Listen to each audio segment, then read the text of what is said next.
Oui, bonjour. Je suis très contente de venir témoigner ici sur mon parcours. Alors moi j'ai 25 ans d'expérience, donc on parle d'un temps quand je suis sortie du lycée où Internet n'existait pas. Donc c'est assez difficile à imaginer, certainement, mais moi j'ai fait des études scientifiques, j'ai diplômée de l'école d'ingénieur. Puis j'ai fait un doctorat en télécommunication derrière. Et en fait, j'ai eu un parcours un petit peu particulier parce que dans une première partie, pendant 10 ans, j'ai vraiment fait du numérique. J'ai travaillé dans 2 sociétés qui faisaient du développement logiciel pour modéliser les systèmes de transmission par fibre optique, puis pour développer le tout début des téléphones mobiles quand ce n'était pas encore des smartphones.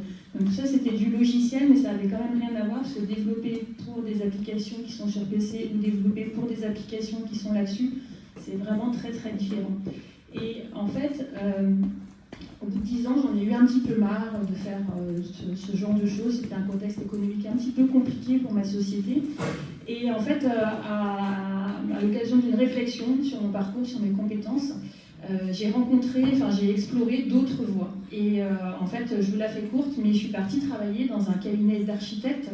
Mais là, un cabinet d'architectes qui construit des maisons et des bâtiments. Alors qu'est-ce que je suis allée faire là-dedans? En fait, comment c'est possible alors que je ne connaissais pas le monde de la construction, que je n'avais pas fait de génie civil, que je n'étais pas architecte et que je ne savais pas diriger des travaux. En fait, cet architecte-là, il construisait des maisons et des bâtiments en contrat qui s'appelle le contrat de construction de maisons individuelles. C'est des contrats qui sont au forfait, où l'archi il doit s'engager sur un budget et sur un délai de réalisation. Et en fait, ça, c'était exactement la même chose sur le principe que moi je faisais dans les sociétés où j'étais avant. On faisait des projets télécoms, où on faisait des projets de logiciels, où on devait aussi s'engager, on avait un cahier des charges et on devait s'engager à réaliser cette application, par exemple, en 3 mois, avec pour un prix de X.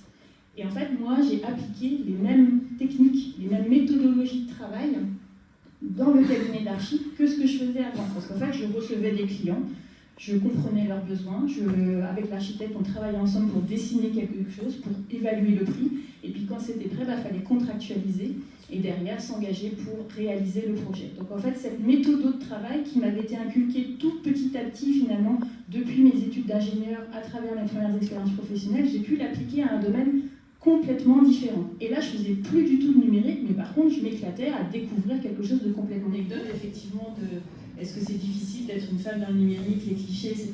Effectivement, on les a tous vécus. Moi, j'ai une autre anecdote, c'est que dans mon premier job, j'étais assez jeune, dès l'âge de 24-25 ans, on m'a envoyé sur des salons internationaux pour présenter les produits sur lesquels je travaillais. C'était moi qui développais le produit, c'était hyper pointu, c'était pendant ma thèse. Et salon international à San Diego, je ne sais plus où, aux États-Unis. Et on est sur le stand, et donc en fait, sur le stand, il y a une jeune fille bien habillée. Forcément, qu'est-ce qu'on pense? C'est bonjour, où est le responsable? Est-ce que vous pouvez un peu, limite, me servir à boire, quoi?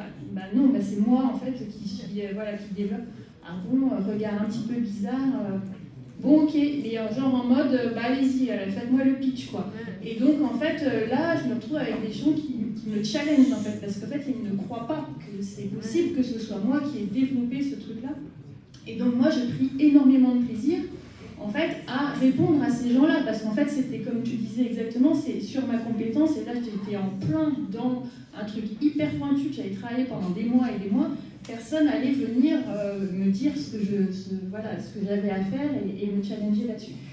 Et là où je veux en venir, c'est que du coup, le deuxième effet qui se trouve de ça, c'est déjà que ça fait du bien à l'ego, mais qu'en plus, vis-à-vis de la personne que vous avez en face de vous, il se souvient de vous. Parce que là, il se dit, oh là, alors là, moi, j'ai rencontré quelqu'un, je me suis un peu plantée, je m'y attendais pas, et du coup, ça fait son chemin derrière. Ce qui fait que mon produit, il s'en souvenait plus que le produit du concurrent, parce que justement la personne qui l'avait présenté l'avait un petit peu bousculé dans sa façon de faire. Et ça m'a aussi offert des opportunités derrière. Moi j'ai des concurrents du coup qui sont venus me proposer des jobs parce qu'ils se disaient ah mais là du coup c'est un sacré atout parce que la fille non seulement elle développe mais elle est capable de présenter le produit. Donc, et ça nous différencie par rapport à la concurrence. Donc du coup il ne faut vraiment pas avoir peur de prendre sa place.